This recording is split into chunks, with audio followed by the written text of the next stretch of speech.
ሰላም ሰላም ውድ ቤተሰቦቼ እንዴት አደራችሁ? ዛሬ በአዲስ ቪዲዮ መጥቻለሁ።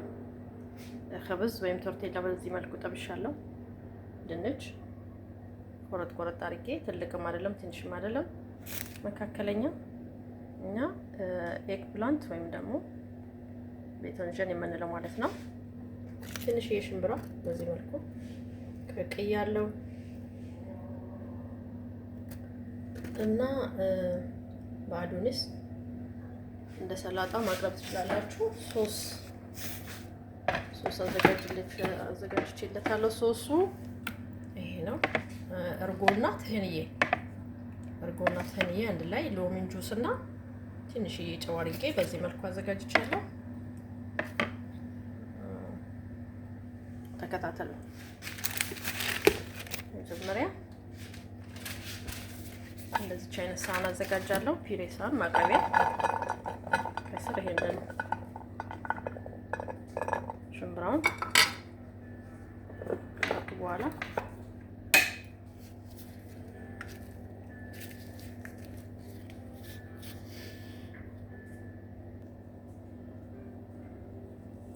ትንሽዬ ድብዝ ርማን ይሄንን ቆንጆ ጣዕም ይሰጠዋል። ከታች ሳህኑ ላይ እና ከሽምብራው ጋር በዚህ መልኩ ቀላቅለዋለሁ።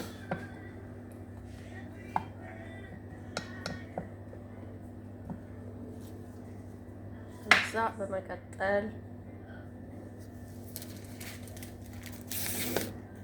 እንደዚህ ጠብሼ ያዘጋጀሁትን ድንች አረግበታለሁ።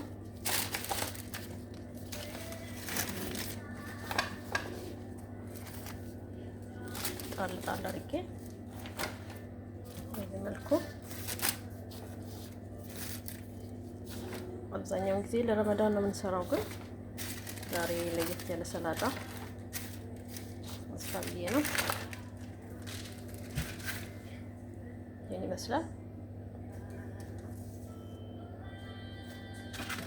በመቀጠል መተንጀን አደርጋለሁ።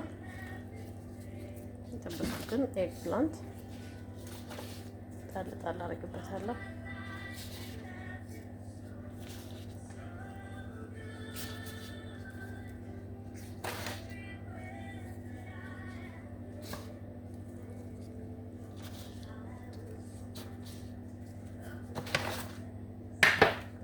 ሶሱ ላይ ጨው ስለጨመርኩኝ ብዙ ጨው አልጠቀምም። ትንሽዬ ሶሱ ላይ ስለተጠቀምኩኝ ብዙ አልጠቀምም። ከዛ ከብዙ እናደርጋለን ማለት ነው።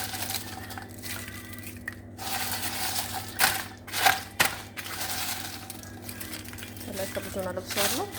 ከብዙ ወይም ቶርቴላ በቤታችን ውስጥ ያለውን ነገር ቶርቴላ ለሳንዱች የምናዘጋጀው ማለት ነው። እዚህ መልክ አለብሰዋለሁ። ፈልጋችሁት መጠን ይሄን ይመስላል።